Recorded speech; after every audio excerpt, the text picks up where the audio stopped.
Bonjour,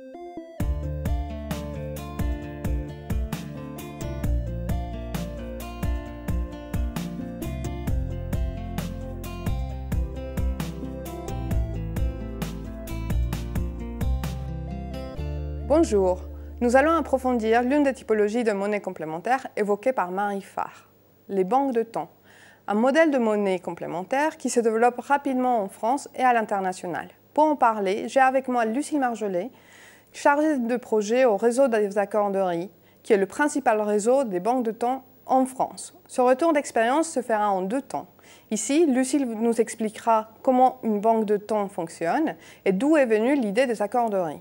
Dans la séquence suivante, nous allons parler plus en détail du réseau des accorderies, ses enjeux et ses utilisateurs. Alors, Lucille, pour commencer, qu'est-ce qu'une banque de temps et comment ça marche en pratique? Une banque de temps est un réseau d'échange qui permet aux particuliers d'échanger entre eux des services. Le réseau opère avec une monnaie complémentaire qui permet de valoriser des échanges.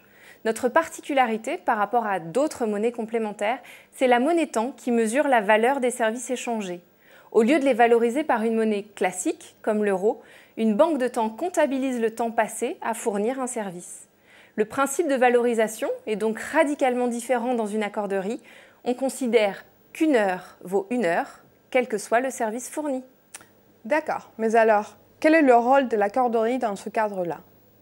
Les missions de l'accorderie sont avant tout de combattre la pauvreté et l'exclusion sociale en renforçant les solidarités dans la communauté locale entre des personnes d'âge, de classe sociale, de nationalité et de sexe différents.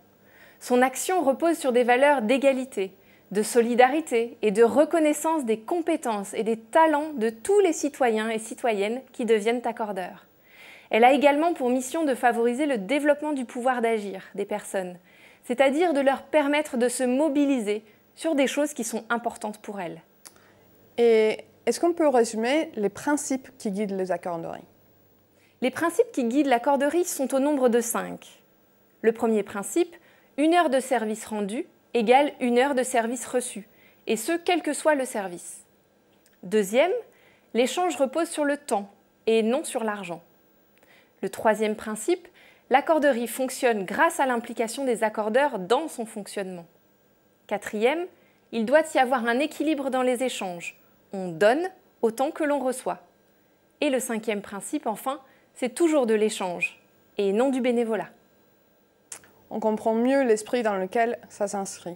Mais comment fonctionnent donc les banques de temps? Le fonctionnement d'une banque de temps est très simple. Les échanges sont enregistrés dans une banque de temps, l'espace membre, qui est un outil de gestion des échanges, où chaque membre possède un compte temps. Lorsque l'échange a eu lieu et que le chèque temps arrive à l'accorderie, la transaction va pouvoir se faire. Le compte temps du demandeur de service va être débité et celui de l'offreur crédité. Le principe est le même que pour un compte bancaire, avec un crédit et un débit. Mais la monnaie temps n'est pas spéculative et elle ne permet pas d'accumuler des richesses indéfiniment. Elle n'a que seul objectif de marquer l'échange entre des personnes. Comment je dois faire si je veux participer? Très concrètement, les échanges s'organisent de la façon suivante. Je suis déjà accordeur et j'ai besoin d'un service. J'identifie un accordeur compétent au sein du réseau via l'espace membre ou alors je me rends dans une accorderie pour qu'on m'aide dans cette recherche. Je contacte la personne, on convient d'un rendez-vous et de la teneur de l'échange. L'échange a lieu, puis je lui fais un chèque temps. L'échange est alors terminé. Que peut-on échanger de cette façon alors? L'offre de service est très diverse et elle traverse toute la vie quotidienne des personnes. Une banque de temps répond aux besoins des personnes. Par exemple, de l'aide pour des petits travaux, de l'entretien, du jardinage, des échanges autour du bien-être, maternité, esthétique, accompagnement pour des courses, des promenades, des lectures, des gardes d'animaux, de l'apprentissage de langue, de musique, des conseils en littérature, en informatique, bureautique. Les domaines sont très variés et dépendent des compétences des accordeurs qui composent chaque accorderie. On pourrait comprendre par là qu'il s'agit d'échanges informels. Est-ce que c'est légal? Tout à fait. Tant que les échanges ne sont pas liés à son activité professionnelle, qu'ils restent ponctuels et de courte durée. Le cadre légal existe depuis longtemps déjà, grâce à la reconnaissance des SEL, les systèmes d'échange locaux. Ce qui s'applique au sel s'applique également aux banques de temps. D'accord. Ça reprend donc ce qui a été dit précédemment par Marie Farr lorsqu'elle a évoqué la première génération des monnaies complémentaires. Plus précisément, Lucille, d'où vient le modèle des accorderies? Les premières accorderies sont nées au Québec en 2006, où il en existe 13 actuellement. Dès 2008, la Fondation Massif et le Secours catholique découvrent l'expérience québécoise et envisagent la possibilité de la transposer en France. Une première expérimentation a eu lieu à Paris, dans le 19e arrondissement. Une convention est signée entre le réseau québécois et la Fondation Massif pour transférer l'ensemble des outils. 2 projets vont vite se concrétiser, l'accorderie de Chambéry, fin 2011, et l'accorderie du Pays d'Iwa, en 2012. Aujourd'hui, en juillet 2017, le réseau français compte 34 accorderies.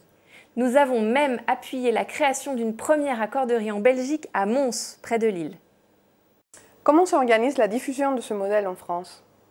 Vu la dissémination rapide des accorderies locales, le réseau a vite été confronté à la nécessité de proposer un processus d'accompagnement menant vers l'agrément accorderie et un kit d'accompagnement facilitant le démarrage d'une accorderie locale. Ce kit d'accompagnement comporte les éléments suivants: l'histoire du projet, la charte des accorderies et les principes fondateurs, le manuel d'opération d'une accorderie au quotidien, un site internet à la fois grand public et un espace membre, une convention qui lie les accorderies et le réseau, la franchise sociale, dont la caractéristique majeure relève de l'économie sociale, économique avec les outils de transfert et d'accompagnement du système de la franchise, et sociale où le franchiseur est le simple regroupement de tous les franchisés. Elle pose les bases de fonctionnement entre le réseau et l'accorderie. Chacun a des droits et des devoirs à respecter. Merci Lucille. Nous allons poursuivre cet échange et rentrer davantage dans le détail du fonctionnement des accorderies dans la prochaine séquence.